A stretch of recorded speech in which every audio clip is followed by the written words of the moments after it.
மக்காச்சோள தோசைக்கு இந்த முருங்கைக்காயில் சட்னி அரைக்கலாங்க. ஒரு 5 முருங்கைக்காய் எடுத்துருக்குறேன். இதை சின்னதாக கட் பண்ணி குக்கரில் வேக வச்சு இந்த சதைப்பழுது குதி எடுத்துடலாம். முருங்கைக்காய் நல்லா கட் பண்ணி கழுவி வச்சுருக்கேங்க. அது குக்கரில் சேர்த்துக்கலாம். ஒரு 5 முருங்கைக்காய் நல்லா குண்டாக இருக்க சதை இருக்கிறதா பார்த்து எடுத்துருக்குறேன். குக்கரில் சேர்த்துட்டு ஒரு விசில் வச்சிடலாம்.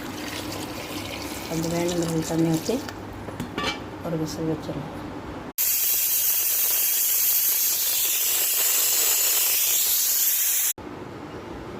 முருங்கைக்காய் வேக வச்ச தண்ணி இங்கே வடித்து வச்சுருக்கேங்க. இது வேணும் குடிச்சிருங்க, வேஸ்ட் பண்ணாமல். இதை இங்கே இருக்கிற சதை ஃபுல்லாக எடுத்துடலாம். இது ஃபுல்லாக சதையில் எடுத்துடலாம். சதைப்பகுதி ஒரு கப்பு எடுத்து வச்சுருக்குங்க. இதுக்கு சின்ன வெங்காயம் போடணும், பெரிய வெங்காயம் இனிப்பயிறு, சின்ன வெங்காயம் கொஞ்சம், 3-4 வரமிளகாய், கொஞ்சம் கருவேப்பிலை, ஒரு தக்காளி, எண்ணெய் சூட வச்சு கடலைப்பருப்பு ஒரு 2 ஸ்பூன் அளவில் போட்டுடலாம்.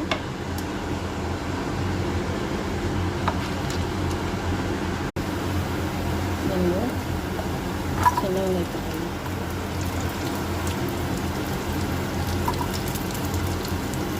சின்ன வெங்காயம், பூண்டு, வரமிளகாய் எல்லாத்தையும் ஒட்டுக்காக போட்டு நல்லா அப்படி வதக்கிட்டு தக்காளி போட்டு வதக்கிடலாம்.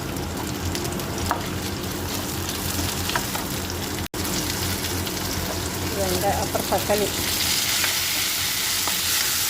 போட்டுடலாம்.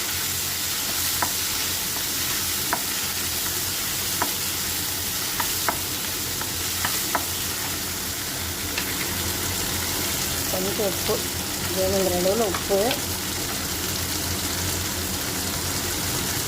கொஞ்சம் மஞ்சத்தூள்,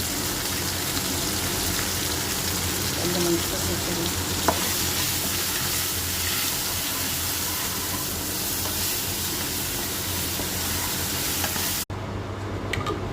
சட்னியை ஆட்டிடலாங்க.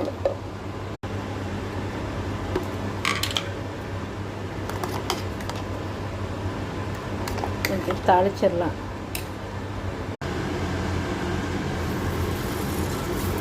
ரெண்டே 2 கடுகு கருவேப்பிலை தாளிச்சிடலாம்.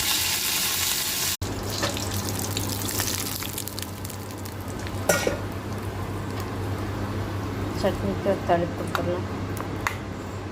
சூப்பரான முருங்கைக்காய் சட்னி, சூப்பரான சட்னி ரெடி.